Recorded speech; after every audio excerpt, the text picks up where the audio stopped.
Hey, welcome back to the Personality Hacker Podcast. My name is Joel Mark Witt. And I'm Antonia Dodge. And today we want to talk about intuition. We have talked about intuition in the past. In fact, really, it's one of our first loves here at Personality Hacker. We've drifted away from this. I want to talk about this here in a moment. We have a program called Intuitive Awakening that we've published here at Personality Hacker. Great program. If you are an intuitive, we highly recommend you check that program out, test it out, see if you like it. Because we think it's a really powerful program for you to grow as an intuitive. But when we talk about this idea of intuition, basically we're talking about a learning style or a perceiving style in the Myers-Briggs system. So there's two primary categories here, dichotomies here. There is sensor-based perceiving or sensor-based learning, where you're looking for verifiable, reliable information, can be proven, can be relied upon, can maybe be verified by an expert, can be seen with the sight or heard or smelt, like the senses can take it in. It's something that is very specific and it seems like it's tangible in the real world. And then there's intuition, which we've called advanced pattern recognition, looking to the world, taking piece of, sensory inputs, but also making speculative patterning on those sensory inputs. So speculating on what could basically be going on behind the curtain, so to speak, because you can't see what's behind the curtain. You can't necessarily see all the ways that these things are connected. But if you have intuition, if you learn and perceive the world using intuition, you're probably getting really good or have gotten good over your life of speculating on what's probably going on in certain situations. So questions about deep insight, what if questions, long timelines, possibility thinking, abstract conversation. These are some things that are very interesting to you most likely, because it allows you to access that speculative part of your learning frame, of your perception of the world. Now, obviously, we all rely upon our senses, and intuitives do as well. And all people that are sensory-based, that learn or perceive the world with their senses, or as are sensors in the dichotomy of Myers-Briggs, also have elements of intuition, right? So we have all of these parts of us. But today we want to talk a little bit about some specifics of that. But I just want to make a quick note that our first love, this idea of intuition and helping intuitives really understand this way of moving through the world and how they perceive the world and honoring it, is something that is near and dear to our hearts. About 25% of the population has this as their learning process, has this as the way they perceive the world, but the rest of the world doesn't. And so often what happens is it's almost like a left-handed person going through a right-handed world. The world seems to be set up for people that are sensors. The world seems to be set up for people that are looking for verifiable, reliable information. And if you're an intuitive moving through the world, if you use advanced pattern recognition to perceive your world and make meaning and understanding and get insight and speed of, what's going on basically to speculate, it can sometimes be a challenge to be understood by those around you. And one of our passions here at Personality Hacker is to give you the tools, give you the narratives, give you the ideas and the support to be able to fully step into your intuitive power and to understand this part of you and how it's actually a gift to the entire world. It's not something you have to hide away, or we call it blending, when you start to pretend like you don't have this part of you and you just behave like everyone else. But there's also challenges that come with it. And so one of our passions is to really create an intuitive awakening, get people excited that use this process in their life and give you the tools and ability to use it in a really proficient way. When the introvert movement started happening and people who didn't really understand what it meant to be an introvert started reading all this information about how their brains are literally wired differently and how when they take in information, it goes through longer cycles.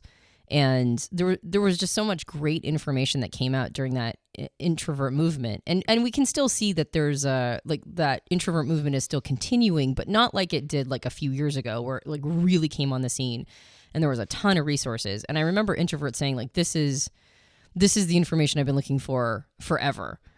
And it gave introverts a lot of permission to be wired the way that they're naturally wired. And it gave them resources to be able to deal with the world as somebody who's wired differently than the reward mechanisms that the world has set up. The world rewards extroverts because extroverts engage with the world in a more direct way. And so the feedback is that the world likes that. And so introverts were able to recognize why they may have had the experiences that they had and to be able to engage with the world that isn't set up to automatically reward them.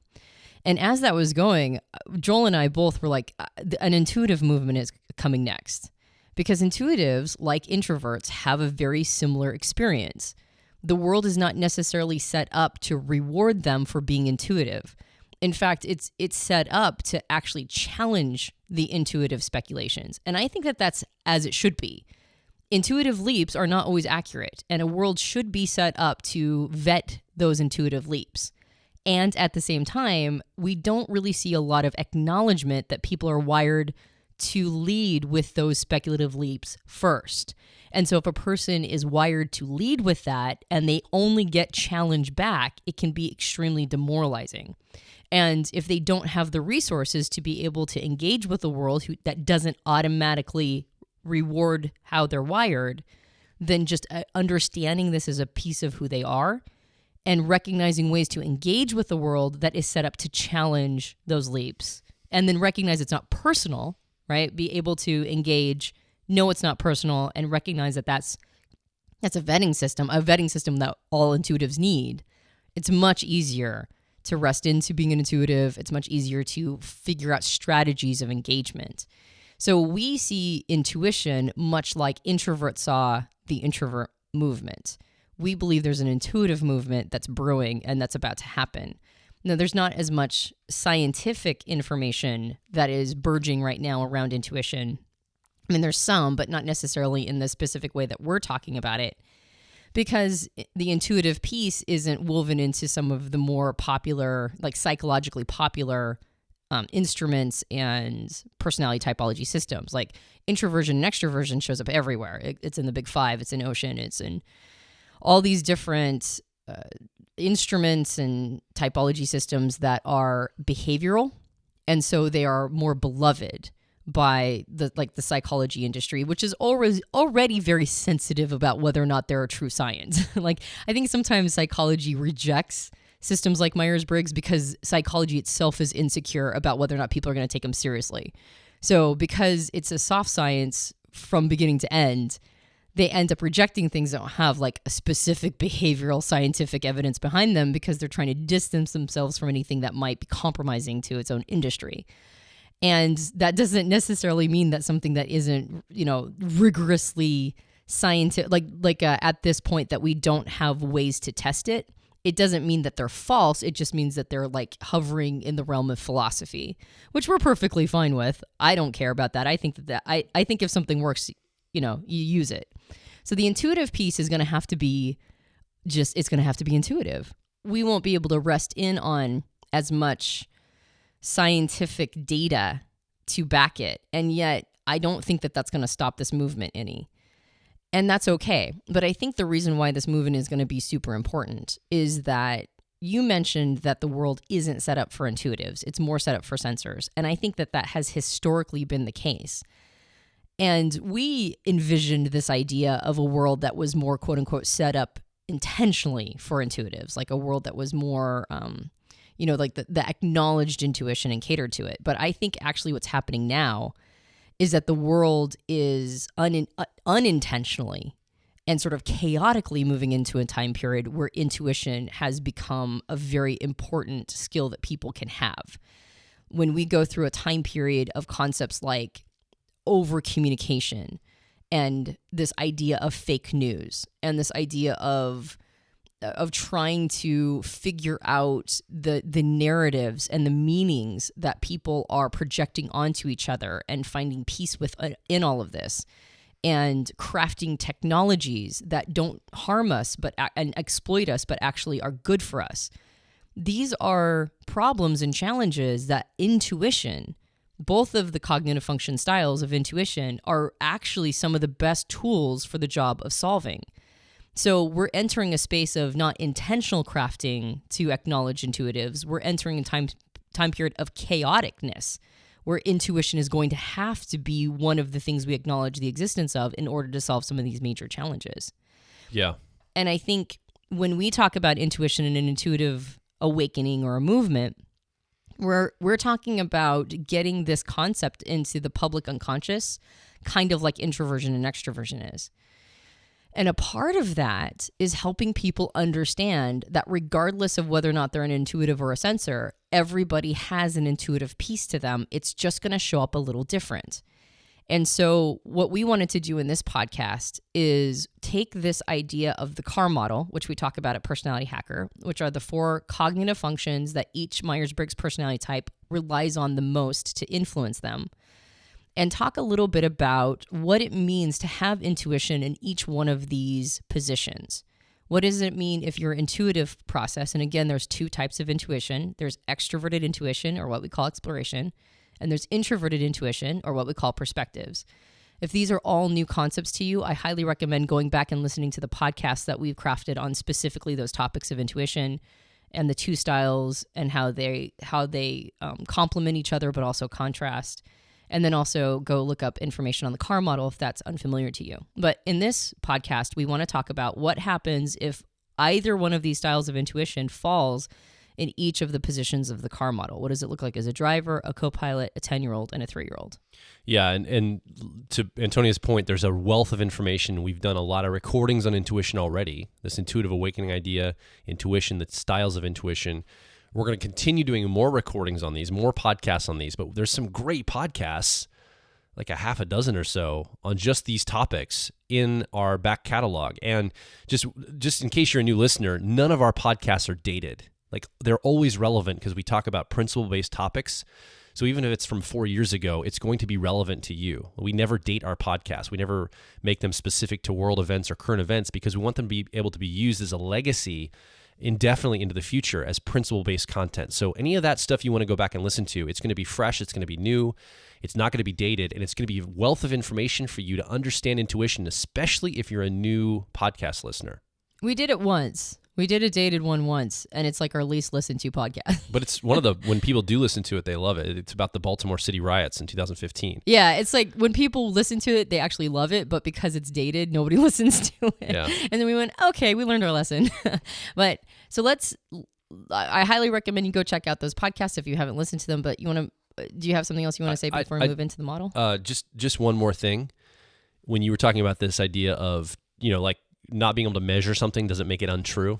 Just because in the 16th century we couldn't measure bacteria, couldn't see it in a microscope maybe, didn't mean that bacteria wasn't ruling our lives. There wasn't bacteria available. We just didn't have the instruments to measure it at the time. So that's one thing I want to say about intuition is if you're listening and you're like, well, yeah, but this can't be proved, so it's all bullshit, whatever. Just realize that maybe we just haven't gotten the instruments to measure this. And the other thing is, if you're looking for hard science here, and it's difficult for you to continue on this podcast or even around this idea of intuition, if it helps just to think of these as philosophies, just ways of kind of understanding how our minds are working, even if it's not absolutely true, that can be useful too. It's almost a philosophical way of looking at yourself and the world and how you're learning. And that can really give your mind a way to open up to new ideas without having to think like, where's the proof? Where's the proof? I got to know for sure this is accurate before I can believe it. Well, don't believe it. Just see it as maybe a philosophy of understanding, to open your mind to something that maybe is a little bit different or a little bit weird, maybe you haven't heard about before. It's just a philosophy of understanding how we're showing up in the world.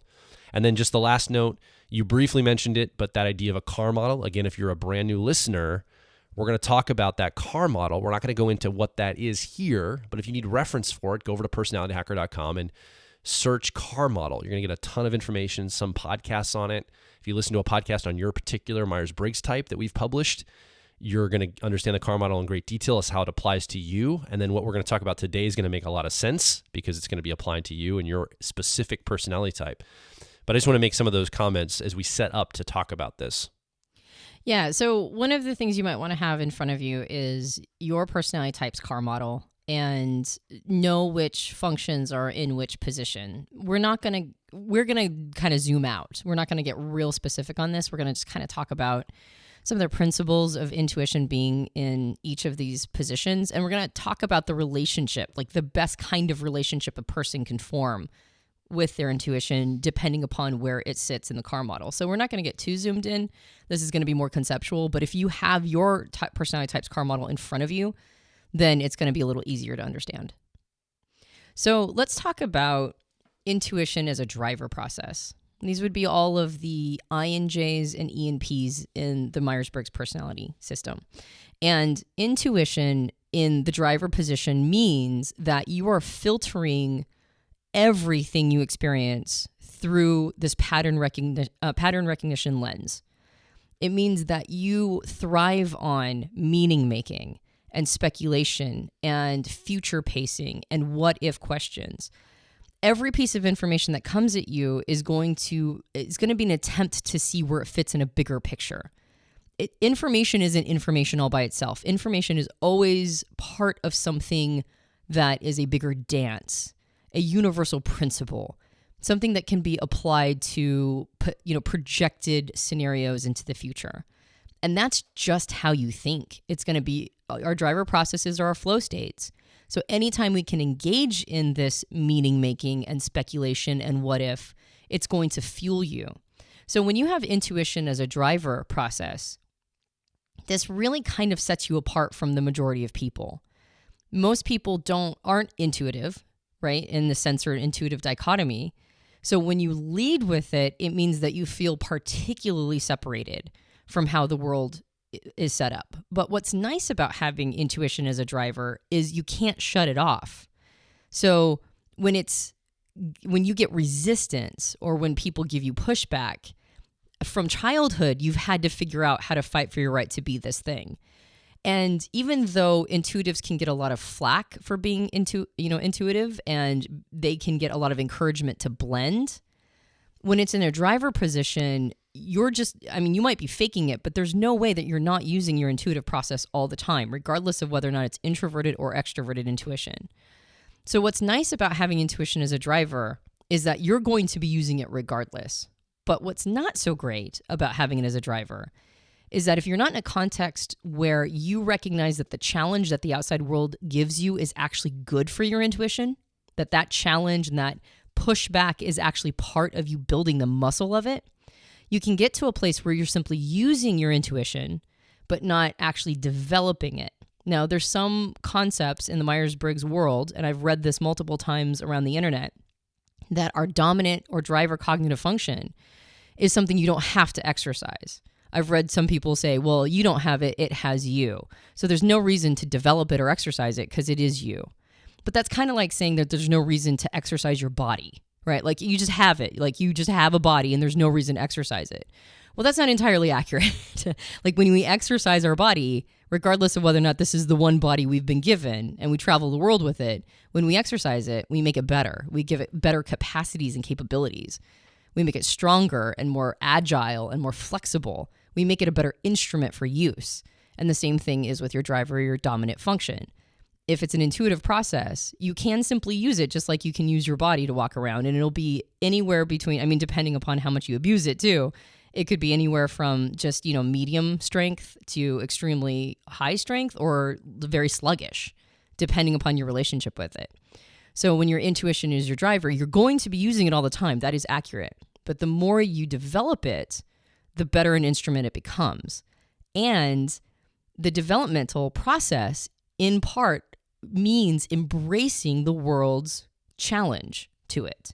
Anytime your intuition gets challenged, your what if speculation, somebody goes, well, prove it, or that would never work, or whatever it is that you're getting back, nobody thinks in that way, or whatever it is, you want to actually embrace that thought. You want to have the challenge that comes at you force you to reevaluate your intuitive leaps to ensure that you're actually onto something. And if you're not, then the feedback that you get from the outside world helps you calibrate it.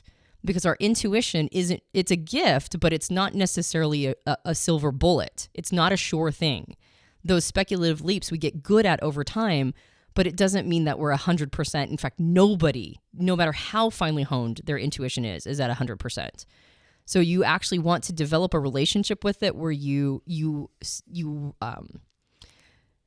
understand that this is a big piece of who you are. You are fully self-accepting that you're going to be unlike everybody else. And you also simultaneously accept the outer world feedback that challenges it in order to hone it to be its best. Yeah, one of the things I see happen with people that have this as a primary driver in their personality is most people, unless you are massively depressed or turned off from the world and you're just closed in on yourself, you have found a way to express this and utilize it and actually develop some skill around it. But what I've noticed happens typically is you probably have a very specific channel in your life where this is used. Maybe it's a recreational hobby you have. Maybe it is specifically just to one aspect of your work, or even your work, but not your family life.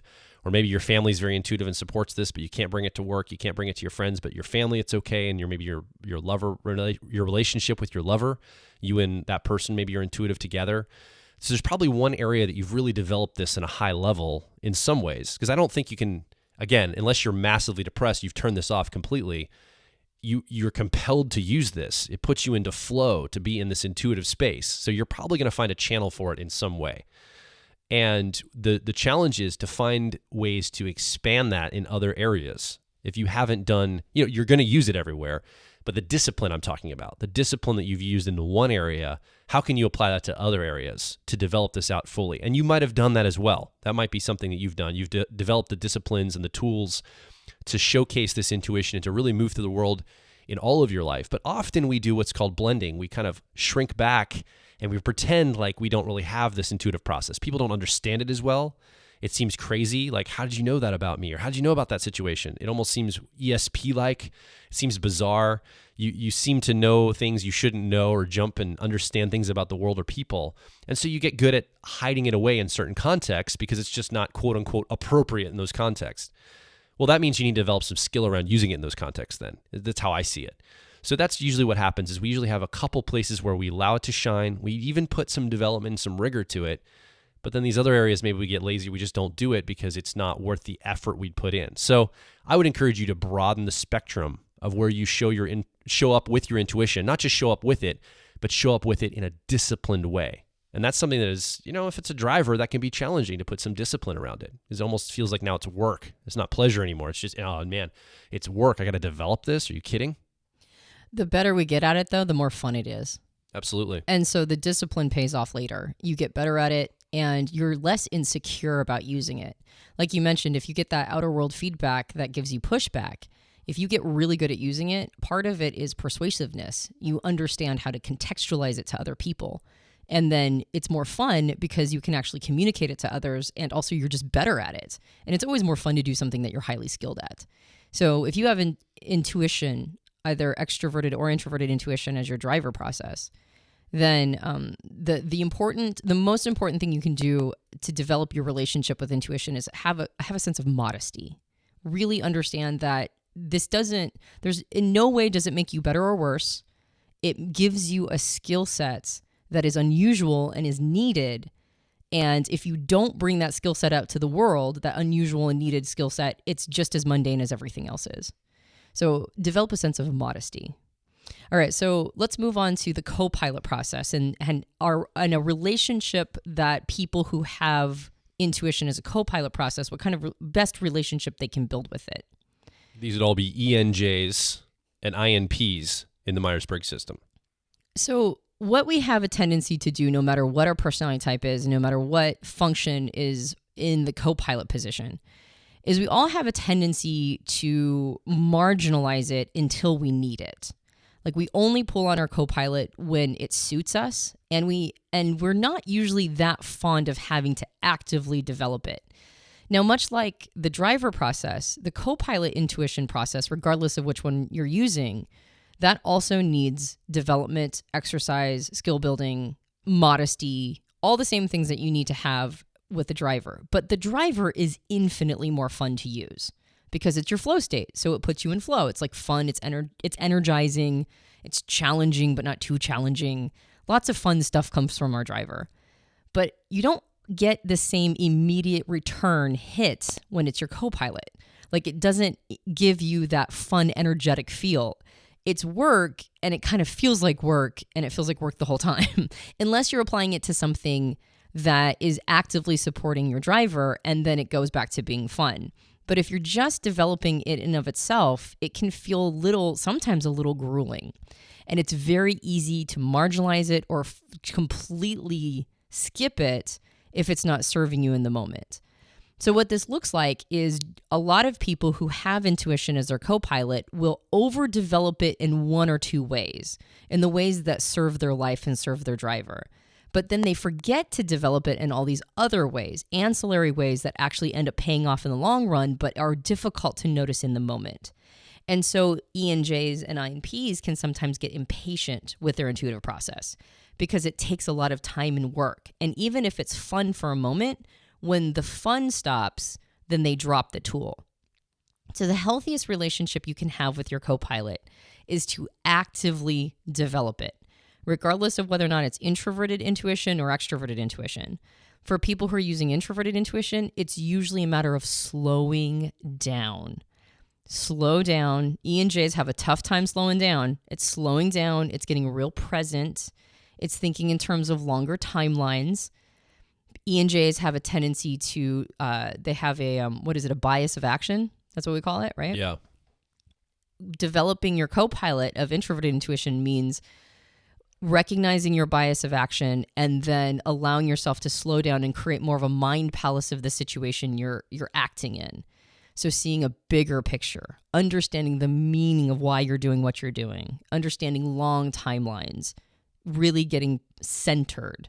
That's what ENJs need to do when they focus on developing intuition. On the other hand, for extroverted intuition, for INPs, this usually means bravery and courage. It means getting outside of your comfort zone. It means being willing to get into a little bit of trouble, being willing to break stuff, being willing to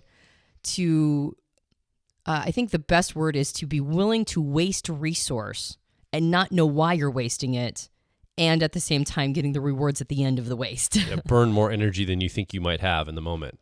Exactly. Travel, do things that are massively outside your comfort zone.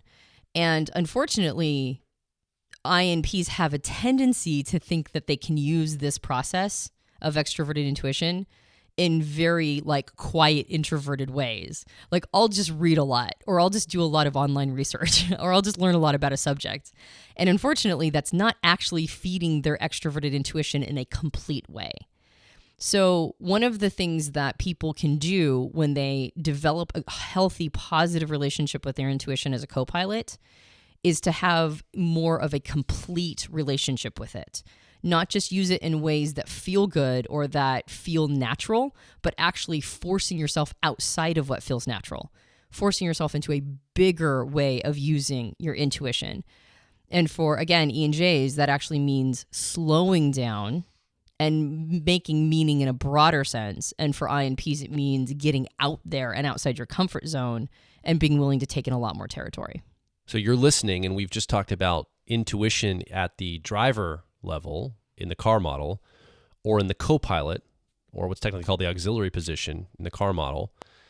And both of these places for intuition means that in the dichotomy structure of the Myers-Briggs system, so you know those letters, like for example, I'm an ENFP, that N, that second letter stands for intuitive.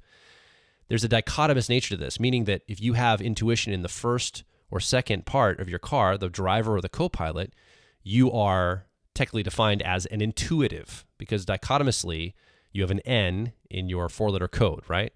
So you are an intuitive. That's how we classify what an intuitive is versus a sensor. So both of these positions in the car model we've been talking about means that you are an intuitive if you have an intuitive process in either one of those positions. We're getting ready to talk about now where intuition lives in the backseat of the car at the 10-year-old, or technically called tertiary position, or 3-year-old, technically called inferior position. And by definition, that means that you are a sensor in the Myers-Briggs system if it lives in the backseat of your car. But you notice both sensors and intuitives have intuition in their car model, in their personality. It's just to what degree do you have intuition?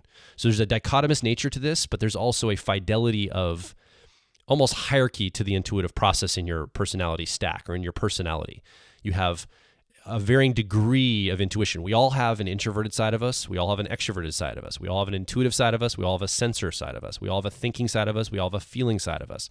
But it's to what degree do all of these things show up in our personality? And so we're getting ready to go to the backseat now and talk about sensors who also have intuition, but it's not the way they primarily see the world. It's a lesser way, not a lesser, like lower level, but it's not as to such a high degree as an intuitive would have. So I just wanted to make that marker for people as you're following along. Yeah, and intuitives, like basically, if you just look at the photo-negative version of this, intuitives would have the same, sensory processes in their backseat as well. So you could call it intuitive 1, intuitive 2, intuitive 3, intuitive 4, depending upon where it falls. But all of us also are sensory 1, sensory 2, sensory 3, and sensory 4, depending upon where they fall in our stack or in the car model. So to turn our attention to sensors who have intuition as a 10-year-old process in the car model. So these would be ISPs and ESJs. And they would have either introverted or extroverted intuition in this process. And our general relationship with our 10-year-old position is that we have a tendency to sort of exploit our 10-year-old. It is a part of us that can come up with extraordinary wisdom and insight, but only after we have first consulted our driver and our Copilot. But we have a tendency to go to the 10-year-old in a time of defensiveness, in the sense of if we want to believe something, if we want to validate a decision we've already made, we'll use the 10-year-old as a support because it's 10 and it has a tendency to be easily manipulated by the adult driver in the car who's calling on the 10-year-old to try to support whatever conclusion the driver's come to. And if you want more information on what this looks like, we did a short series of 2 podcasts on what's called the loop. So go check out those podcasts on the loop to find out exactly what that loop looks like for your personality type. But zooming out a little bit, because we have that relationship with our 10-year-old, what ends up happening to intuition in this position is if the sensor isn't careful, they can use good enough pattern recognition to have a rationalization, but not good enough pattern recognition to know they're right.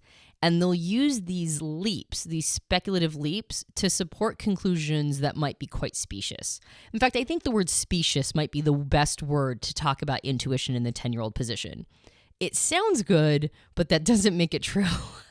And so one of the healthiest relationships a person can have with intuition in the 10-year-old position is to ensure that it's adding spice to the conclusions that the driver and the Copilot have already come to.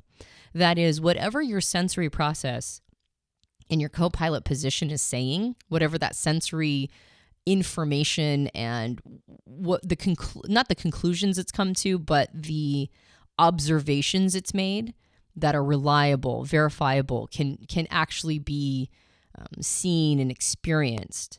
And then once it's fully taken in that sensory information, then it peppers in an intuitive insight. If it's an ISP, it would be sort of meaning-making insight and like understanding how the mind is working. You pick up all the information from your sensory process and really understand what the world is telling you in real time. And then after you have not turned away from the reality of the situation, but you fully embraced what is truly going on and made peace with that, and then added a bit of spice of an intuitive meaning-making around that, that is a very healthy relationship with your intuition. The same thing with ESJs. Once a person has actually thought about longer timelines in the past and where they've seen things before and what experts have said and what we know to be true and the world around us as it is, like we've accepted the world as it is, then the ESJ can add a flavoring of, yeah, but what could be? How could we diversify? What different, like, what are the different fingers we can get our, pies we can get our fingers into? What trouble can I get into after I've made sure that I've got the safety piece handled? So having intuition in 10-year-old position doesn't mean rejecting it. It doesn't mean thinking, oh, well, I guess I don't have intuition as strong as a driver or Copilot, so I have to reject it. And it definitely doesn't mean exploiting it, like using pattern recognition to create a reality that doesn't actually exist in order to support whatever you want to believe. It's having a healthy relationship with it, understanding it actually gives you quite a bit of insight and a lot of creative power. I've noticed that ESJs are very creative when they diversify. I've noticed that ISPs can have extraordinary insight into how the human mind works, but only if they're using it in a supportive position. Only if they're using it after they've used their sensory process. And in that way, they have a very healthy relationship with intuition, and they're less afraid of intuitive things. When it's a 10-year-old position, sometimes you trust your own intuition, but you don't trust anybody else's. Because as a 10-year-old, you're not really sure necessarily who to trust. I've noticed that our 10-year-old has a tendency to argue with me, a 40-year-old, about how the world works. And sometimes I look at Sawyer and go, you do realize I have like 3 decades on you, right? And still he'll argue, no, that's not how that works. I'm like, okay, well, I guess you'll figure it out in 3 decades. But it's an amazing phenomenon to see how 10-year-olds are still trying to figure out when they can trust themselves and when they can trust other people, and what's the information they should be, like it's all kind of a mess sometimes. So when intuition is your 10-year-old process, sometimes you over rely on your own intuitive leaps, but will not accept other people's. And a person who's using intuition, maybe higher in the stack, might go, well, how are you not seeing this? And as a 10-year-old, it's because you're not sure which things to rely on or trust in. So that's why it's so important to use a sensory process first, because that allows you to vet things. And once you've vetted things and felt really comfortable in your engagement with reality as it is, then when an intuitive or speculative concept is brought to you, there's not a sense of insecurity. Like, should I be trusting this? Should I not be? There's more of like a resting into other people's speculation, because then you can kind of, vet it against the instruments you're currently using to determine the value of information. And so there's less of an insecurity, and there's less of I only trust my own intuition and nobody else's. Really what it should be is being more open, and then recognizing again a sense of modesty around your intuition, that it's a spice. It's like a little addition on top of your other functions. It shouldn't be running the show. Yeah, and just like a real 10-year-old, I mean, there's times when, my kids 10 and 12 will come up with really brilliant insights. It's the reliability of those that I can't rely upon, but often they'll say something, I'm like, wow, that's really insightful, especially for your age. Like that actually had me thinking there for a few minutes. And I think the intuition in your car model can be very similar if it's at a 10-year-old position. Is it can provide you with insight. It can provide you with a coloring of the world that is more pattern recognition, that's helpful to you.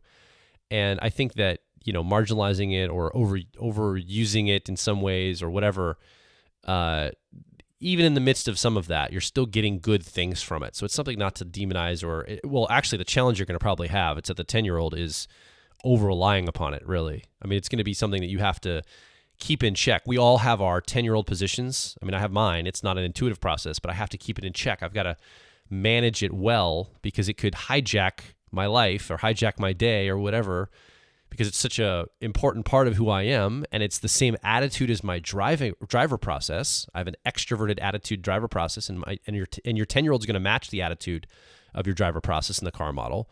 Again, if you don't know what we're talking about, go look up car model at personalityhacker.com. Wealth of information there about this.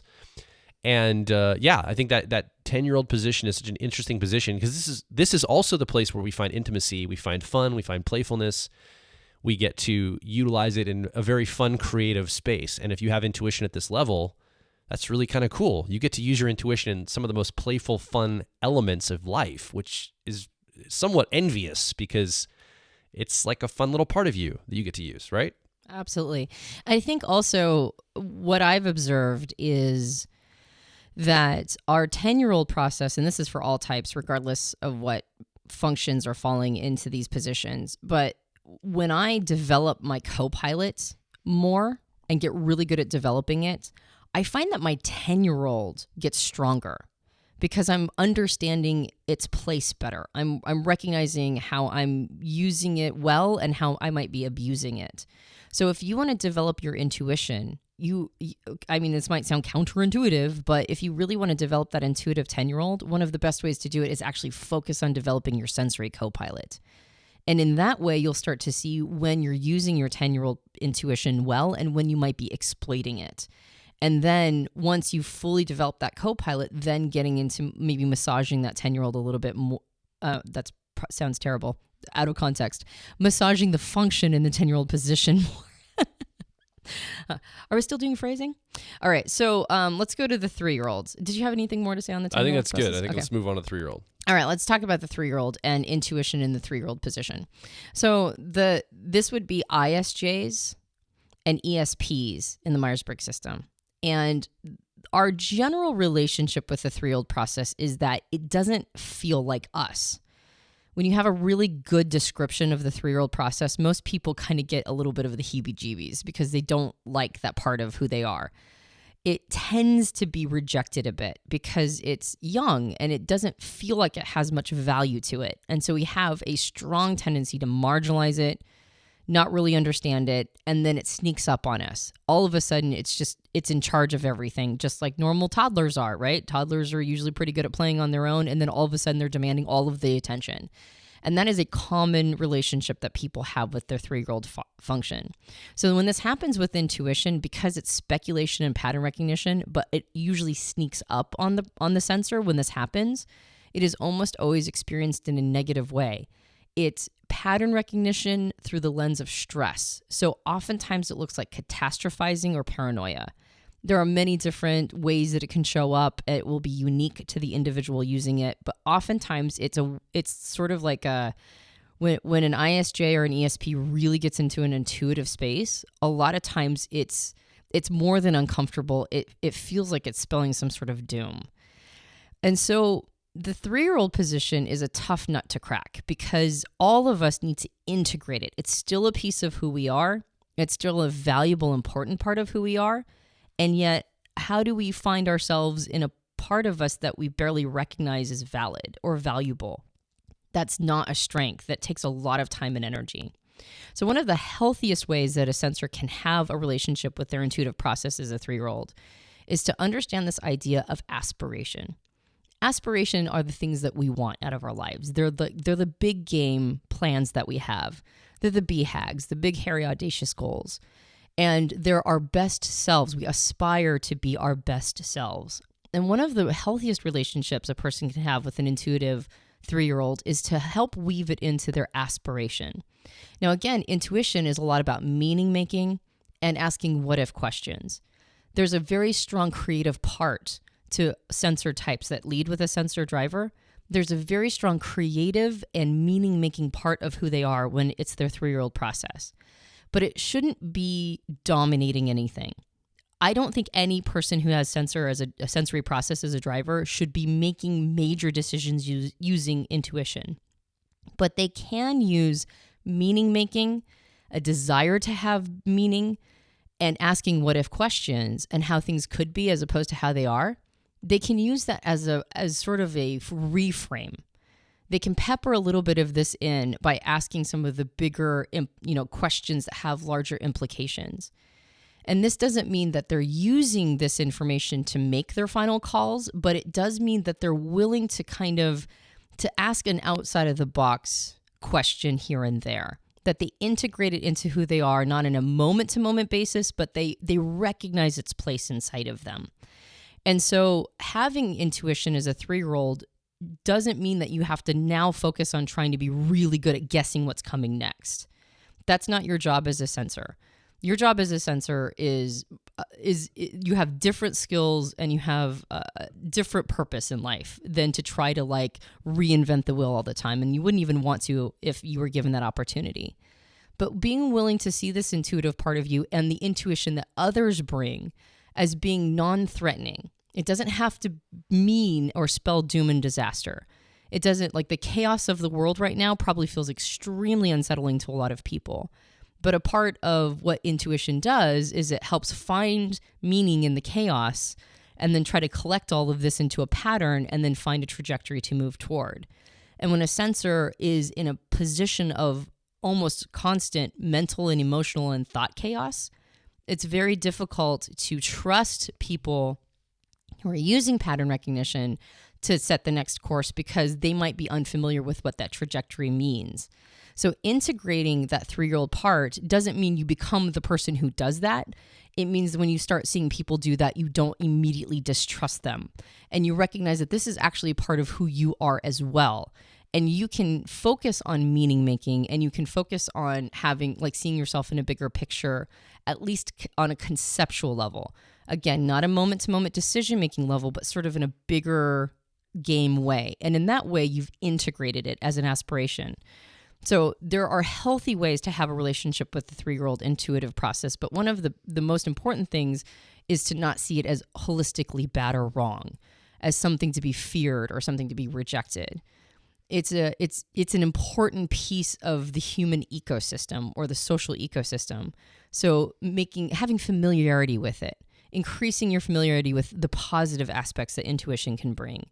Not thinking that you have to be that person, but recognizing that when other people show up that way, they're also providing a service. And I think that's one of the healthiest relationships a sensing dominant or driver can have with intuition. I have a former client and now friend who is an ESFP, and his whole life has been dedicated to, he's a professional actor and model, and he also runs workshops and teaching other people how to become actors and models. And I remember when I was first doing work with him, 10, 12 years ago, when I first started doing some client work with him before personality hacker days, when I was back in my social media and online marketing days, I remember talking to him about, okay, we're going to build up we're going to take all these things you've been teaching in the real world, we're going to transition it to online and do some digital courses and things around this. And I said, what's your goal, your ultimate end game? And he said, actually, I've built this skill set, acting and modeling, and I've taught this. He used the word aspiration, but I really aspire to teach something I'm calling audition for life, which is deriving meaning, like auditioning for life, treating life as almost like a performance you're showing up and this is your stage, this is your life, this is the way you're moving through the world. And as an ESFP, he would have the process at his 3-year-old, the introverted intuitive process. We've nicknamed it perspectives. This idea of meaning making, of long timelines, of thinking of things in metaphor. It was interesting to see him after years in his 50s, years of building a skill, now taking that skill that he'd built, and not just the skill itself, but teaching the skill, to then broaden it to more of a metaphor in some way, using that intuitive process as a seasoned person in life who has had a lot of experience to now hook that up as an aspiration of something he wanted to teach. And I think that's often what happens for someone that's an ESP or an ISJ. You probably have built a skill or a way of doing something to where you have a proficiency in it. And you know the ins and outs of that skill. You know the ins and outs of that way of being or that way of thinking. And now you're ready to take that and expand it a little bit into more of a speculative area. But it's based on knowing something to be true and tangible and usable in the moment first, or in life first, because that's what you do best, is you make it real to the world. You create in the world in a real way.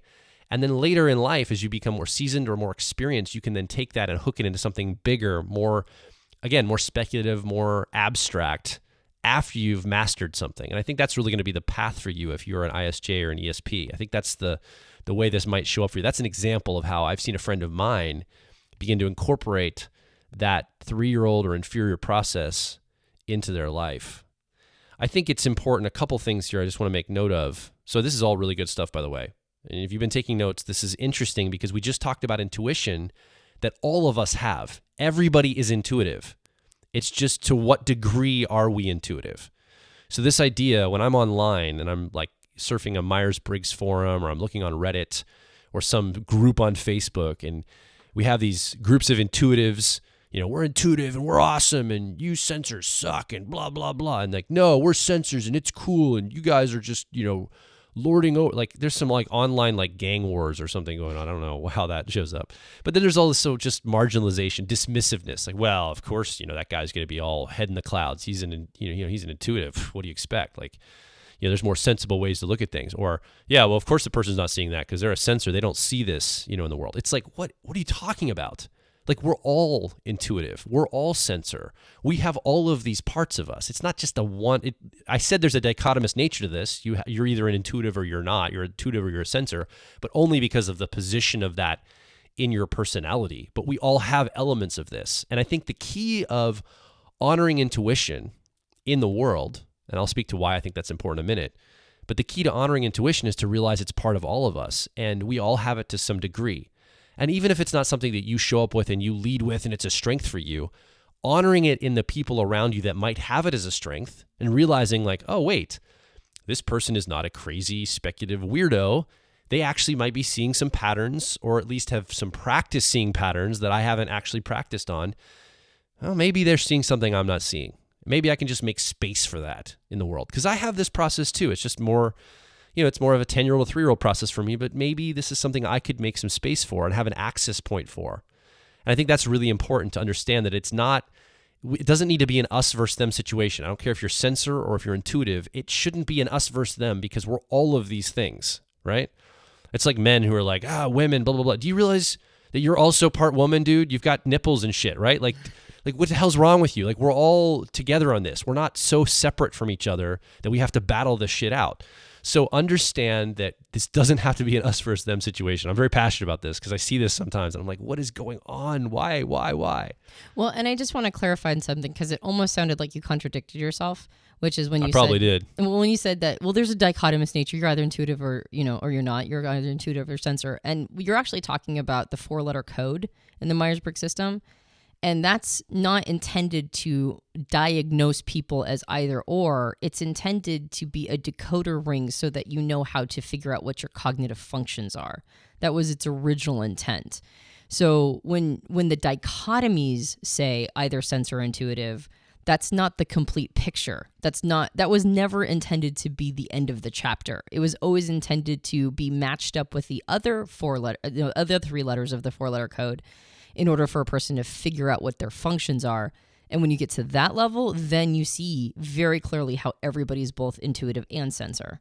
And so that's what you meant by the dichotomy. It's not dichotomous nature. It's dichotomous coding. The decoder ring appears to be an either or scenario. Just like calling somebody an extrovert. Right. They have introverted parts of themselves. Yeah. Right? And maybe significant parts of themselves that are introverted. Exactly. But they're an extrovert in labeling because they're an ENFP in the Myers-Briggs system, for example. I'm labeled an extrovert, but I have a massive introverted part of myself that I also want to grow and display to the world and move through the world using. Right. But I am an extrovert because that's my primary way of engaging with the world. Right. In the sense that your dominant or driver process is an extroverted process. Correct. Or extroverted function.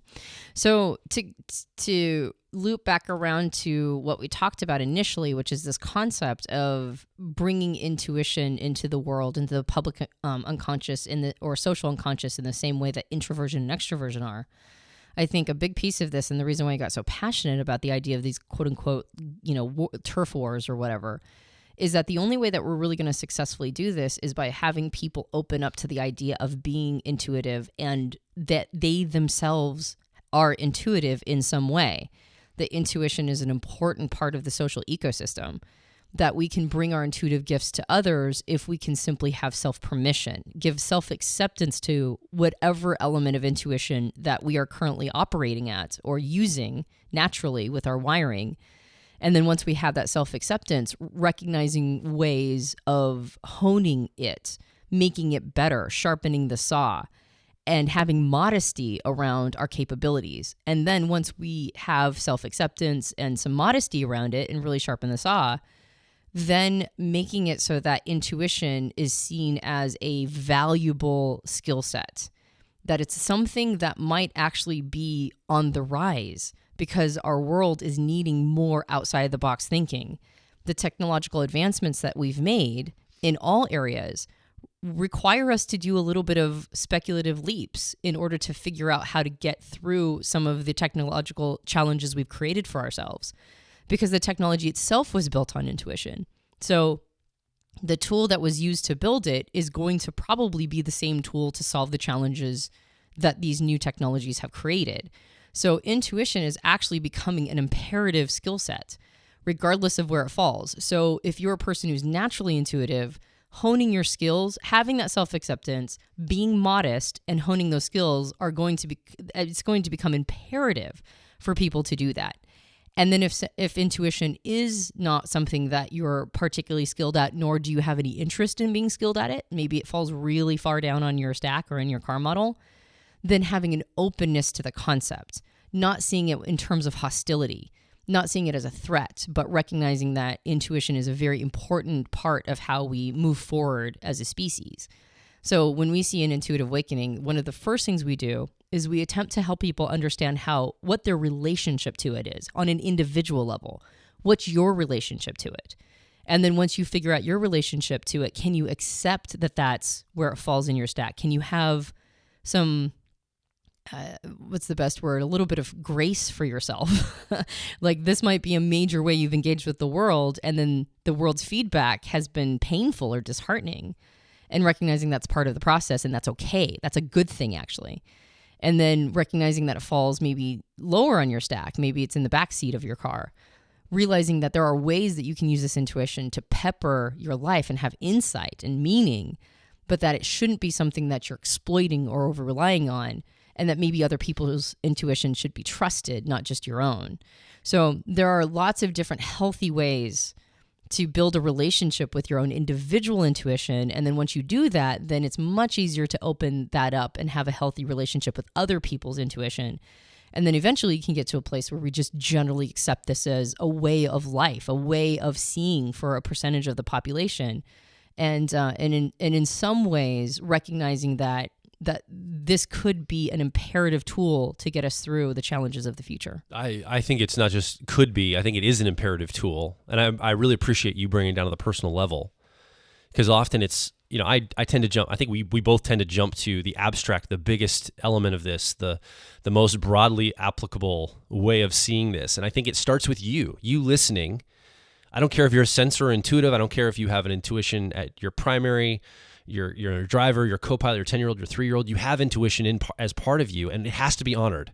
I actually believe very, very strongly that we are getting more complex as a world by the day. The problems are being so complex, like they're getting so complex, we can't even perceive them or understand them fully.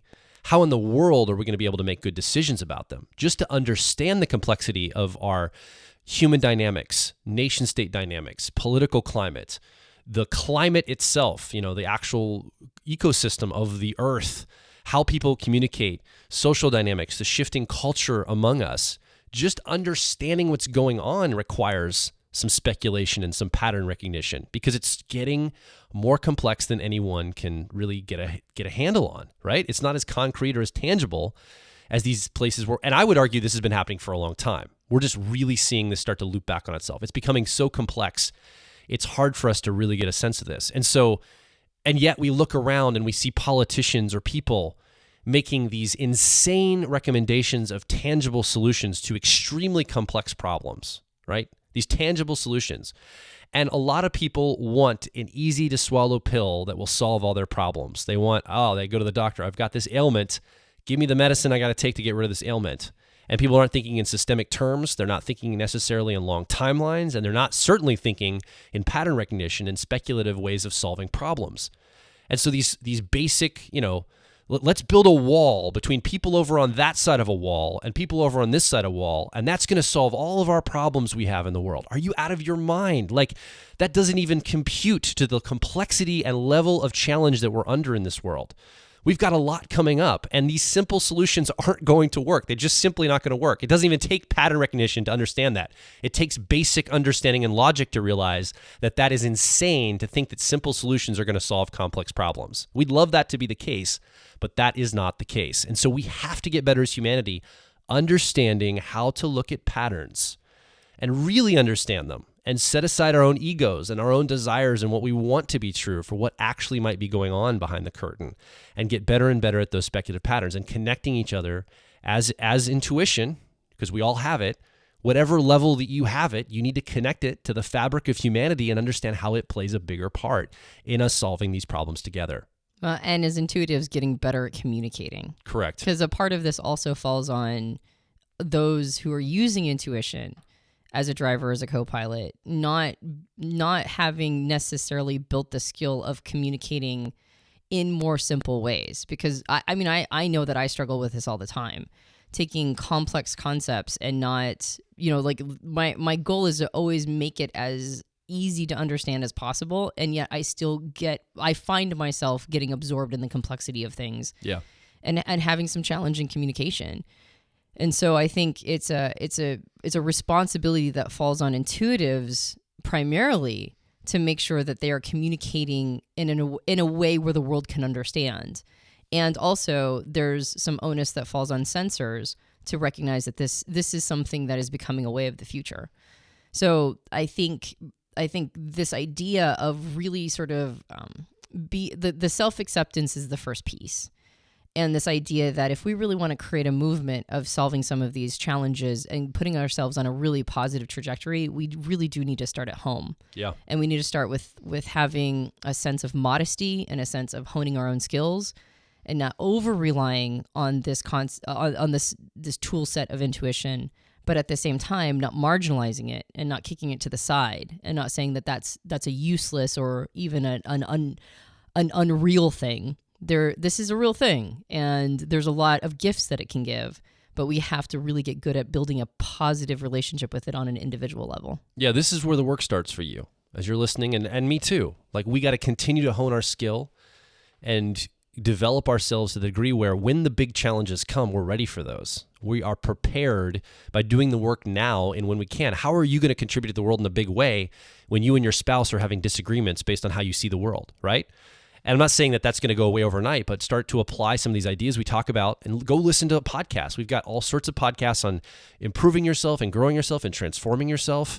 And we're working on it too. And we report back to you in a feedback loop. And we're doing this together as a community. And as we do it, we're going to be equipped to solve some of the challenges that are coming down the road.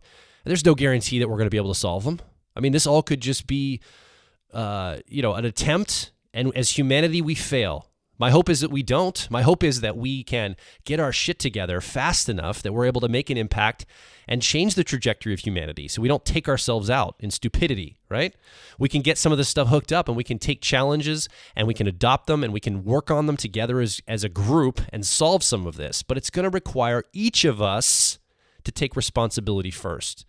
So let's start together, the three of us, right? You, me, and Antonia. Let's start today taking responsibility, figuring out this part of us. Where does the intuition lie in our personality, and how can we honor it or develop it if it's a strength of ours, and really begin to work with this energy? We want to hear your story, though. You're an important part of this podcast, this community, this movement, this intuition idea. I don't care if you have intuition as your driver or your 3-year-old process or somewhere in between. We want to hear from you and your story and your experience. Come over to personalityhacker.com. You can leave a question. You can leave a question, ask a comment, or tell us your story on that right below this podcast in the comment area, and we can get a community of like minds going around some of this idea of intuition. Yeah, you haven't done that since the drinking podcast. I know, right? Yeah, if you enjoyed this podcast, you can subscribe to us on iTunes and various Android platforms. And if you're curious about how to support Personality Hacker, one of the best ways you can do that is to go check out our premium programs. It's a great win-win. You invest in yourself and your own personal development journey, and also you get to help support us so that we can continue doing this podcast and other pieces of content. So if that's interesting to you, go check out our programs at personalityhacker.com. And if you'd like to support us by leaving a rating and review on iTunes, that helps us out a lot. My name is Joel Mark Witt. And I'm Antonia Dodge. And we will talk with you on the next Personality Hacker podcast.